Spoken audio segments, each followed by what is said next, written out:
Daniel, ¿cómo estás? Muy buenos días. Sergio Centenaro te saluda. Bien, bien. Un saludo grande acá de Tucumán. Muchas gracias. Estamos junto a Ronnie Fuchs haciendo Con Fundamento Criollo. ¿Estás en San Miguel de Tucumán? Sí, claro, ahí vivo, es mi lugar de residencia de siempre. De toda la vida. Sí, no, bueno, desde chico vine acá, pero yo en realidad soy salteño, Mm, pero desde muy chico, desde los 5 años vivo acá en Tucumán. Así que qué- bueno, soy ya tucumano por adopción. Bien, bien, bien, bien. Daniel, estaba recordando Sí, nuestra anterior conversación, tuvimos la grata oportunidad de conocerte y hemos conversado acerca de la batalla cultural en la primera oportunidad. Batalla cultural por las ideas de los argentinos, de la Argentina colonizada y la patria alienada. Recuerdo que esos fueron los temas que abordamos. Hablamos de Paulo Freire, hablamos de la comunicación, hablamos de educación, hablamos de Néstor y Cristina. Lamentablemente eso así fue, es. claro, eso fue el 16 de febrero. Estamos ya transitando abril, 22 de abril, mañana una importante movilización. ¿Cómo se ha deteriorado la educación? ¿Cómo se ha deteriorado la economía de los trabajadores? Parece que el gobierno sí está teniendo éxito en los planes que tenía desde el inicio. Ahora, el éxito no era para los trabajadores, no era para los argentinos promedio. No, de ningún modo.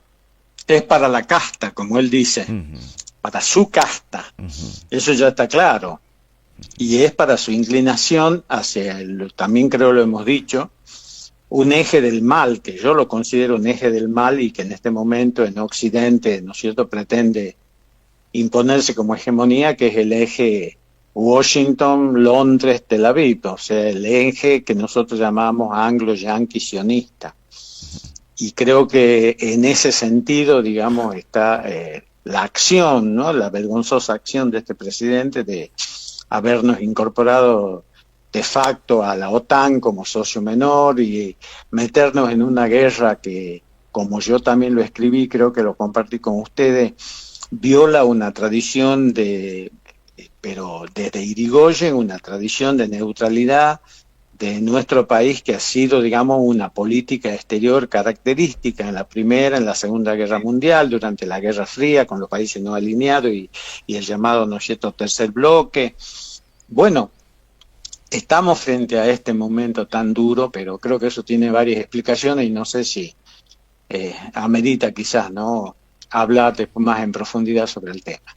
Lo cierto es que el movimiento nacional, a mi modo de ver, está en retroceso, no se recuperó de la derrota, no aparecen claramente los dirigentes, salvo la CGT y los sectores vinculados, digamos, al trabajo, que son los más afectados, pero desde Unión por la Patria, desde lo que uno podría denominar el peronismo, ¿no es cierto?, este peronismo bastante liberalizado y yo le llamo progre, no aparece una reacción clara, salvo dos referentes, que quiero nombrarlos porque son muy importantes, y uno es el gobernador de Buenos Aires, el compañero Kicillof, y el otro, para mi opinión, es Juan Grabois, que están poniendo la cara, están dando respuesta, están confrontando con lo que está pasando, con todo, bueno, con todo lo que ya sabemos. Ujú, ujú. Recién, hace un ratito, conversamos con el ex director del Instituto Antártico, Mariano Memoli, y nos decía, claro, la situación tan dramática en lo económico y tratar de llegar a fin de mes y resolver cuestiones urgentes no nos permiten hacer análisis tan fundamentales para comprender lo que estamos viviendo. Y claro, y la gente está hoy sin la posibilidad de poder sentarse a profundizar en el contexto, en lo que está sucediendo en la Argentina, en este famoso eje del mal que usted hace mención. ¿Coincide en esto? Sí, totalmente. Hay una manera, una receta muy vieja que es empobrecerlo al ser humano en su condición material, en su vida material, para que ese empobrecimiento después se transforme en un empobrecimiento espiritual, eso está claro. Matarnos de hambre tiene un sentido, arrojarnos a la precariedad tiene un sentido, aumentarnos todos los días los precios y quitarnos el acceso a los alimentos esenciales tiene todo un sentido. Tiene un sentido que es el del disciplinamiento social de la peor manera, donde a nosotros uno se llama, ¿no es cierto?, la animalización de la persona. ¿Qué puedo yo pensar? Y lo dicen una serie de educadores, entre ellos Freire, dice, ¿qué se puede pensar con el estómago vacío? No, salvo en cómo vas a comer, cómo te vas a alimentar, dónde vas a encontrar algo que lleves al buche. Pero pensar la sociedad, la cultura, pensar con hambre es muy difícil. Ellos lo saben, esto no es una cuestión solamente de la inflación, sino es un modo de disciplinamiento social de los muchos modos que hay. Otro modo de disciplinamiento social es el que han utilizado con los senadores. Le llenan la billetera, entonces, como acuérdense que Perón decía que el órgano más sensible del ser humano era el bolsillo, entonces, bueno, le llenan la billetera y ese escaño, por así decirlo, esa Cámara del Parlamento, que era un poco insumisa o donde no se tenía el conjunto de votos, bueno, ahora ya está disciplinada. Entonces, son procesos de disciplinamiento social que se utilizan en la sociedad y que tienen que ver con otro tema, la educación. ¿Por qué se quieren destruir las universidades? Para no crear masa crítica, más allá de todo lo que podamos discutir sobre el contenido de la masa crítica, sobre el contenido de los profesionales, sobre el contenido, ¿no es cierto?, del conocimiento, ya sea el conocimiento no formal como el formalizado, pero generan ejes de cultura, ejes de debate, espacio de intercambio, espacio de generación de conocimiento, y encima si es gratuita, y encima si es abierta, y encima si es democrática, porque hemos suprimido desde hace mucho los cursos de ingreso, ¿no es cierto? Y encima si esa universidad, yo he sido profesor 23 años en la Universidad de Tucumán y 23 años en la Universidad de Jujuy, son espacios que generan esto que ya lo hemos hablado, y que es muy importante en la Argentina porque lo hace un país distinto y particular, que se llama movilidad social ascendente. Y genera esto que también hemos dicho, lo que se llama la herencia inmaterial, que es, ¿no es cierto?, la titulación. Estas universidades nuestras, que están y se identifican con el modelo napoleónico de la educación, son las que emiten títulos habilitantes. Yo no tengo que rendir en ninguna comunidad, en ningún lugar, en ninguna municipalidad, como hacen el modelo anglosajón, para convalidar mi título y ejercer. Basta con que me reciben mi título de habilitante. Bueno, esa herencia, que no la reciben los que tienen plata, los que tienen propiedades, se llama herencia inmaterial porque a nosotros nos permite ganarnos la vida, por así decirlo, de otra manera, con una calificación, con una condición, con una cualidad superior. Todo eso, vienen por todo eso. Acá hay una cuestión de luchas de lo que yo llamo modelos pedagógicos. Ellos a toda costa quieren imponer el modelo pedagógico anglosajón, ¿no es cierto?, destruyéndolo al modelo napoleónico de la educación.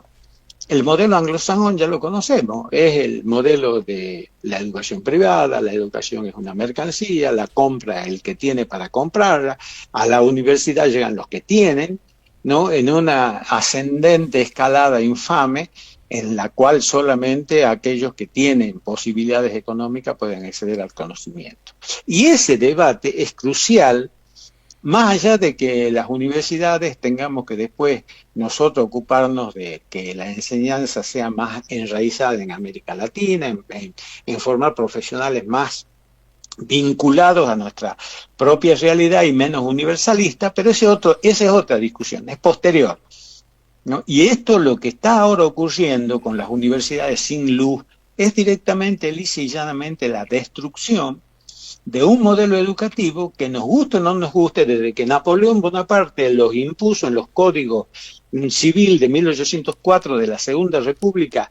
Ese modelo ha funcionado muy bien para generar estas dos cosas que yo les decía: movilidad social ascendente y herencia inmaterial. Es lo que ellos, por eso vienen, por eso el ataque tan feroz a las universidades, ¿no? Y de ahí a que en este país, por todo ese proceso de igualación social que genera la movilidad social ascendente, esté claramente asociado esa destrucción con lo que decíamos recién, como una forma de disciplinamiento social que nos lleva a la brutalidad, a la inhumanidad, a la animalidad, a que seamos personas que solamente vivimos para satisfacer nuestras necesidades primarias. Ese es el proyecto, hacer de la Argentina eso. No sé si se entiende, Sí. pero ese además el peligro que tiene, y es ahí donde yo veo cómo las fuerzas nacionales, el Frente Nacional, no, los sectores estamos muy. Así que apuesto yo, y con esto termino, a la marcha del martes. Acá en Tucumán va a ser multitudinaria. No van todas las facultades, se cierran todas las facultades y se arma una marcha. Nosotros armamos una marcha desde el Parque 9 de Julio, porque nuestra facultad, Filosofía y Letras, está en el Parque 9 de Julio. Y bueno, y va a ser multitudinaria. No sé qué pasará en otros lugares del país, pero en el caso nuestro es así. Sí, sí, se espera una gran convocatoria desbordante, por lo menos lo que nosotros estamos avisorando. Y Daniel, nace un nuevo símbolo, ¿no? Se está proponiendo tener libros en alto en todas estas movilizaciones. Y nace un nuevo símbolo, una nueva defensa simbólica de la educación. Y se lo van a hacer al hombre que ha ganado una elección presidencial con una lógica breve, ¿no? Los mensajes de TikTok de 30 segundos, de 20 segundos, todo cortito, todo playo, todo superficial. De repente se va a encontrar con un océano de personas con libros en alto. ¿Qué momento va a ser mañana? Tiene para nosotros, que lo hemos discutido, yo soy miembro jubilado, pero miembro de la Federación Universitaria de Tucumán, que es un grupo que se ha hecho y es el organizador de la marcha, tiene un sentido simbólico. El libro es la referencia fundamental dentro de la modernidad de la cultura de la letra escrita y del pensamiento abstracto. No tiene un sentido simbólico profundo el libro. El libro marca todo un paradigma, ¿no?, de enseñanza, un paradigma de conocimiento y un paradigma instalado en un lenguaje que es el lenguaje impreso.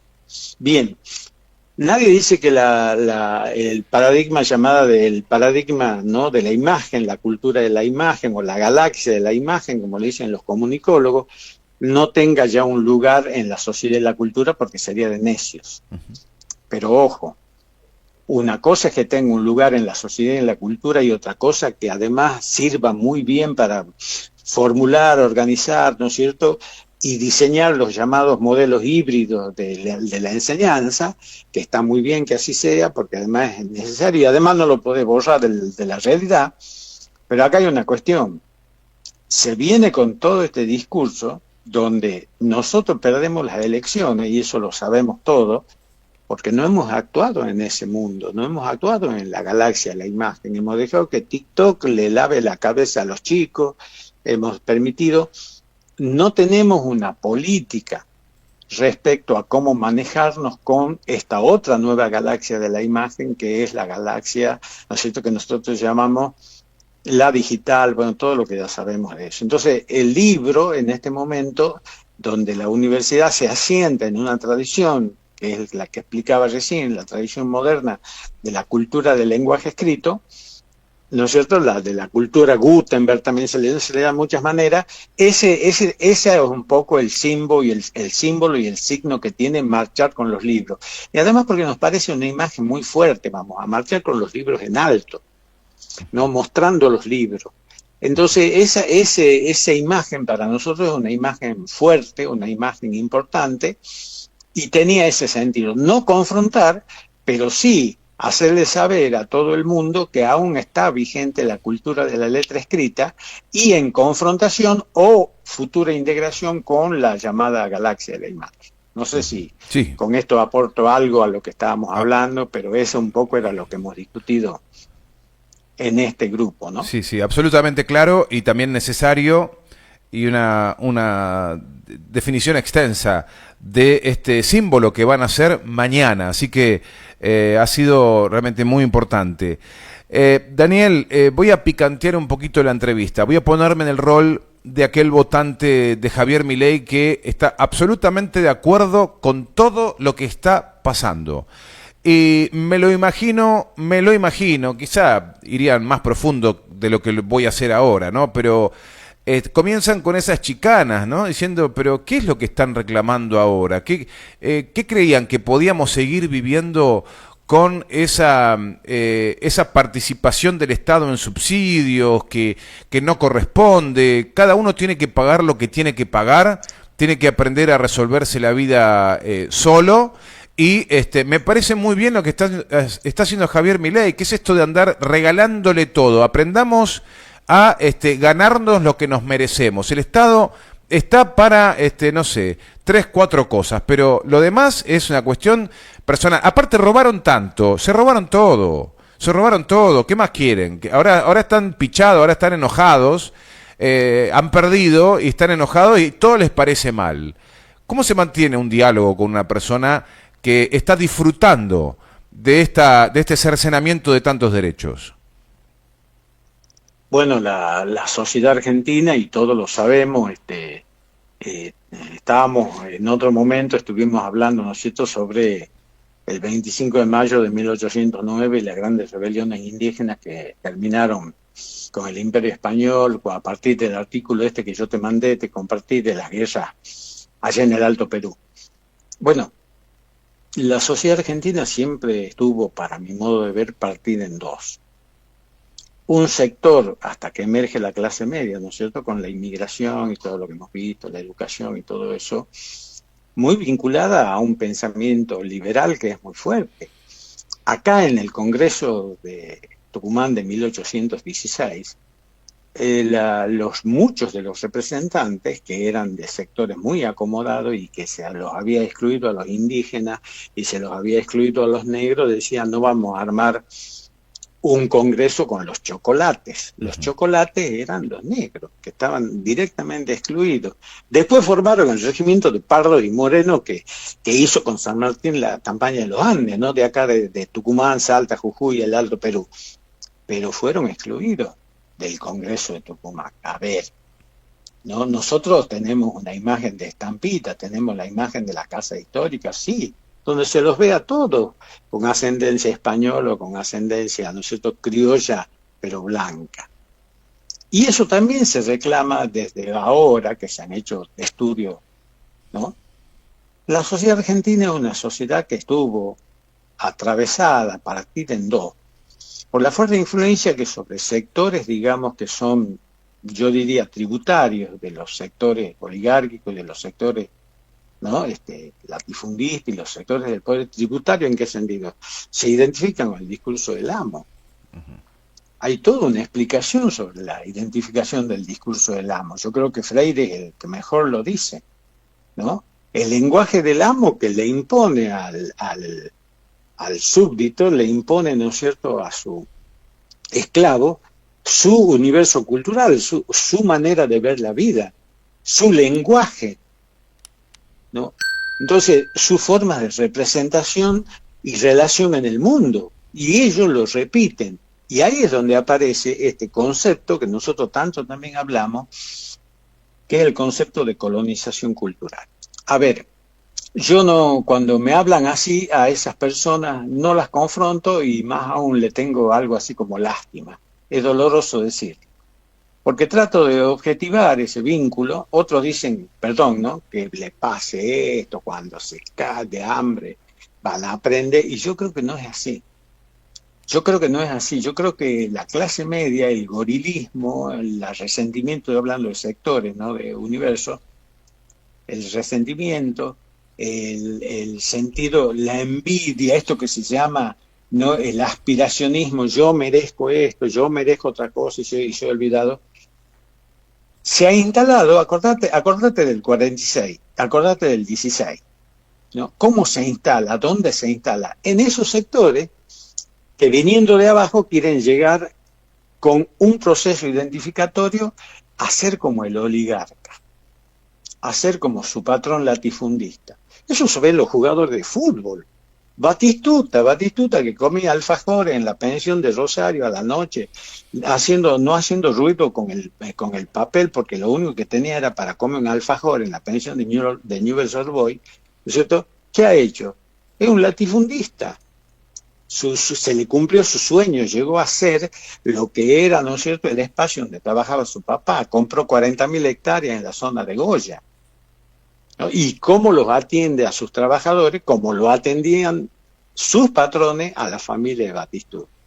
Entonces, tomo un ejemplo para que se vea de qué manera razonamos y a dónde, creo yo, porque si solamente razonamos y damos diagnósticos no sirve, dónde hay que centrar lo que se llama la famosa batalla cultural, ¿no? Y en esto creo que tenemos nosotros una fuerte deficiencia.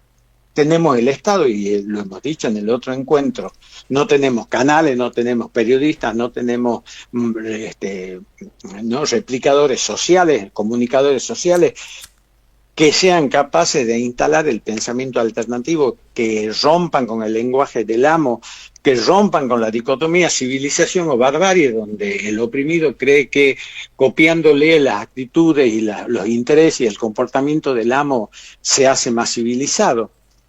Entonces, acá y esto tiene que ver con la educación, ya que estamos hablando, tiene que ver con algo que nosotros hemos dicho, se llama colonización cultural. Y es más eficaz muchas veces que la colonización material, porque te coloniza el pensamiento. Entonces hay mucha gente, yo conozco, me he peleado con amigos de toda la vida, porque me dicen exactamente lo que me acaba de decir usted, colega, compañero. Que sí, que bueno, que hay que aguantar, que qué es esto, que miren, que no lo dejan gobernar, que los peronistas de siempre, ¿no? Y es porque yo creo, tiene toda una explicación, uno lo intenta explicar. Uno intenta, más que todo de las ciencias sociales, comprender, porque esa es la esencia del discurso de las ciencias sociales, comprender para actuar, ¿no? Y no decir, bueno, no, que se cague, que coma ahora, que coma y que se dé cuenta. No se va a dar cuenta, porque justifican. Y porque la clase media, en ese orden justificatorio, justifica su propia autoagresión, ¿no? Van a estar mal, pero no, bueno, es así, lo que pasa es que la culpa y ya. No sé si se entiende lo que digo. Sí, claro. Claro.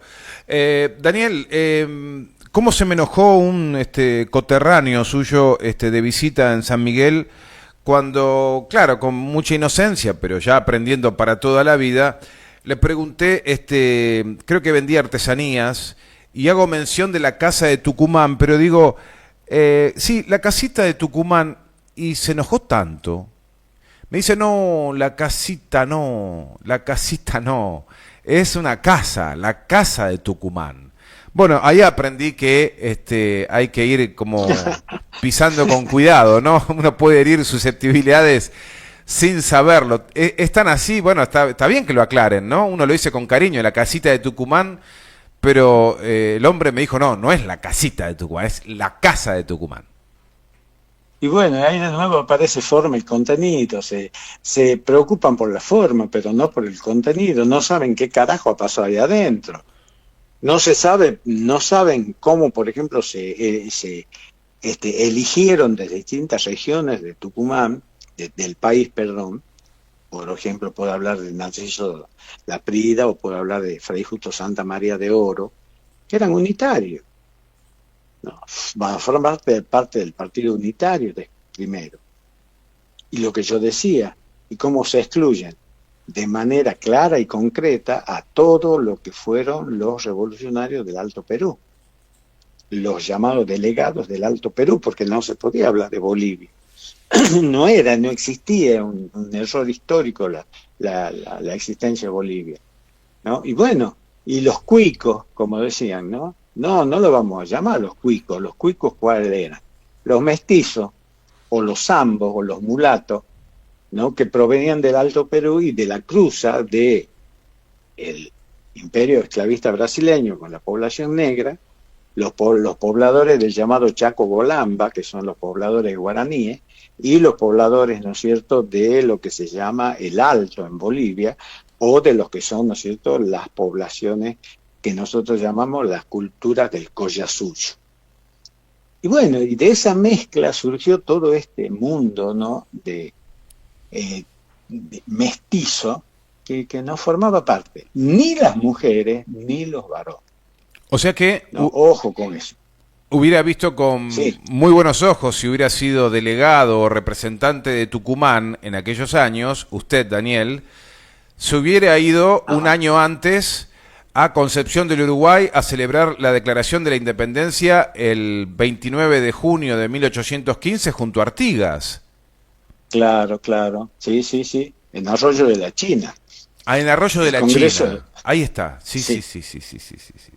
claro, el Congreso de... Sí. Bueno, pero Artigas, que era un visionario, no se olvide, hizo algo, no solo declarar esa independencia, sino redactar el reglamento provisorio que establecía la prohibición en esa reforma agraria de la existencia del latifundio. Duró 2 días, ¿no? La pandilla del Barranco, como le decían en Buenos Aires a la burguesía comercial porteña, la Ujú. pandilla del Barranco montevideana, todos sabemos cómo conspiró contra Artigas hasta que lo Duró, voltearon, ¿no? duró menos que la presidencia de Héctor Cámpora.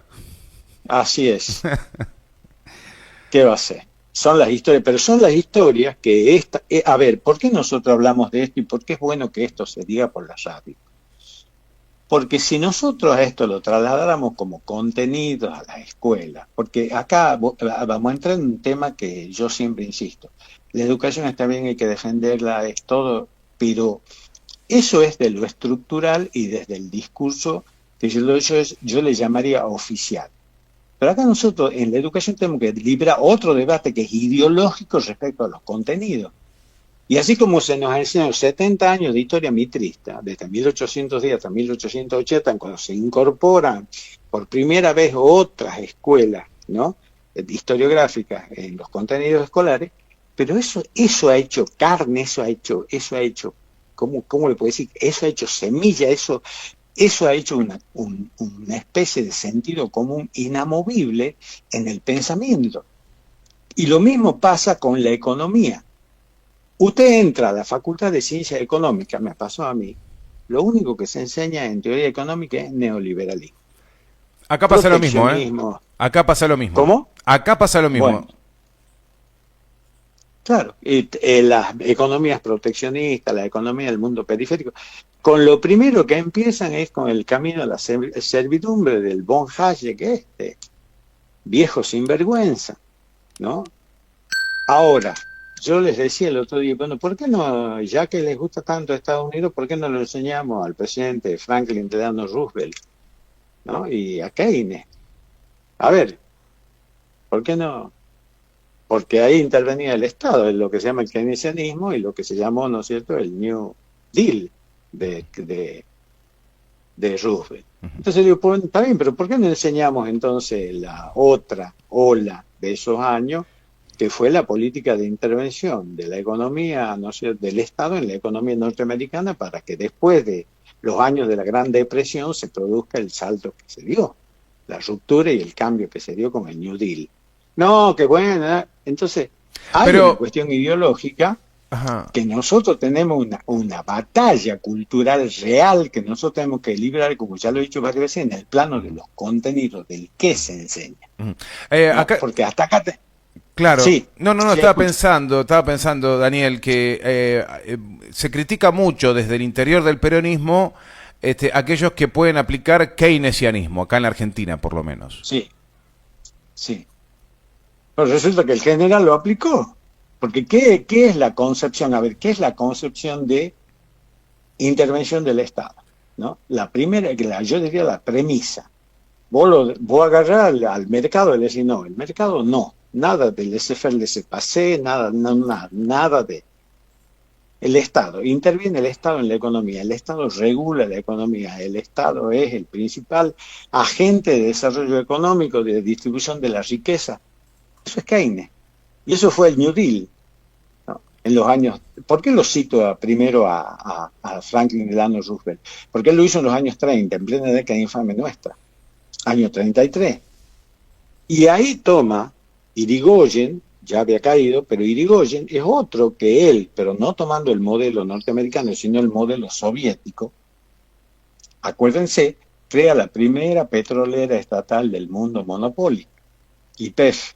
Y ahí aparece una figura que se llama el general Sabio, y otro general que es el creador de Alto, perdón, el general Mosconi, creador de YPF, y otro gran general creador de Altos Hornos de Zapla, también en ese momento, que era la primera acerera del Estado, ¿no es cierto?, que es el general Sabio.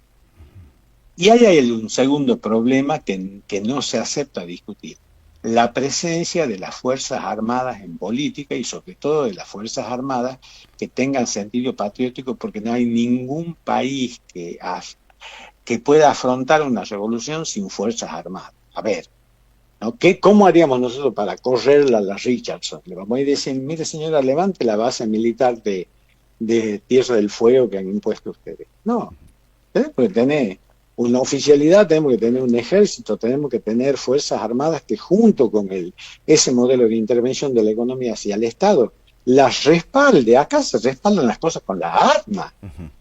A ver, ¿por qué el discurso de derecho humanista tiene límite? Porque tiene un profundo antimilitarismo que no es comprensible. Y la revolución del 43, ¿no? Si no hubiera habido revolución del 43, de los oficiales del GO, de los cuales formaban parte Perón, no hubiera habido peronismo, ni hubiera habido neokeynesianismo, ni hubiera habido el 17 de octubre, ni hubiera habido desarrollo autocentrado, ¿no? Entonces hay cosas que nosotros tenemos que discutir seriamente para que cuando nos pasen cosas como esta, nosotros, porque, a ver, ¿qué pasa si se nos da un casus belli en el sur? ¿No? Cuando, por ejemplo, nosotros vayamos a desalojarlo al inglés que ha metido una base, ha metido satélites en la Patagonia y se nos quiere, ¿no es cierto?, volver al país de 1875. Sin la Patagonia, sin las Malvinas, sin la Antártida, el país que terminaba en Bahía Blanca, como lo querían los porteños, que tanto lo odian a Roca. Resulta que Roca ha incorporado toda la Patagonia y la Antártida a la soberanía nacional. No vamos a entrar en ese tema, porque ese tema es otro tema también que es objeto de discusión, tiene que ser objeto de discusión, ¿no? Y bueno, y resulta que si nosotros no contábamos con una oficialidad patriótica, el Frente Nacional no funciona, porque no se sostiene solo con política, no se sostiene solo con cultura, no se sostiene solo con economía. Hace falta, y eso lo demuestran muy bien los países desarrollados, una fuerza de choque que garantice la ejecución de las políticas. Nosotros no las tenemos. No sé si se entiende. Sí, sí, pero como sí. son varias aristas las que estamos tocando, Sí. dentro de esto que es la batalla cultural, porque todos creen que la batalla cultural es, ¿no es cierto?, imponer un saber más nuevo, más de moda, como otro viejo. Hablan ellos de la vetustez de los saberes. No, hay saberes muy antiguos que son muy necesarios, son muy actuales, y yo lo digo, la concepción de la vieja antinomia impuesta por los romanos, que se llama civilización o barbarie. Mientras ellos encarnen la civilización, nosotros vamos a encarnar la barbarie, ¿no? Y eso es lo que está impuesto acá en la Argentina. Bueno, Eso es lo que está impuesto para... bueno, ahora nos volvieron a bautizar. Mauricio Macri dijo los orcos, los orcos. Claro, pero vos fíjate las imágenes, siempre los brutos, los analfabetos, los tipos, ¿no es cierto?, de mala imagen, semianimales. Los orcos son semianimales, más tienen las caras deformadas, ¿no? Bueno, siempre eso. ¿Qué eran las montoneras federales? ¿Por qué no había que ahorrar sangre de gaucho, decía Sarmiento? No ahorre sangre de gaucho, es lo único humano que tiene y vendrían bien para regar la tierra. Claro. Entonces, hay cosas que nosotros tenemos que empezar a profundizar acá. No importa lo que está pasando con este agente de ese eje del mal que yo digo que está en la presidencia de la nación, no importa en el sentido, digo, que él va a hacer su política. El tema es cómo nosotros nos oponemos a esa política, y volviendo al principio, cómo nos oponemos a que haya personas que, así como te dicen a vos, compañero, yo lo voto, hay que esperarlo, bueno, a mí también me lo dice, y yo me peleo con amigos de toda la vida. Lo eché a la mierda, perdón que sea así y lo diga directamente al aire, pero fue así con amigos de toda la vida que me dicen eso. No, ustedes son insoportables, no lo dejan gobernar, el vago tiene buenas intenciones. Y bueno, así estamos, pero me parece que el tema es más profundo, y eso no es nada más que una manifestación, una exteriorización ¿no? Un síntoma del mal que tenemos nosotros como argentinos. Y vuelvo a repetir, comienza allá lejos y hace tiempo en el Congreso de Tucumán y quizás antes, ya que tanto hemos hablado de las luchas, ¿no es cierto?, de los sectores populares, de los negros, los pardos, los morenos, las mujeres, sobre todo en el Alto Perú, donde Monteagudo, que era un pardo moreno, tucumano, que era hijos de negro, ¿no es cierto?, estaba mestizado, fue un artífice de la revolución de 1809. Él fue uno de los artífices, Bernardo de Monteagudo, y además abogado y todo. No sé si estamos... Sí, sí, sí, está muy claro. Está muy claro la huella donde tenemos que estar.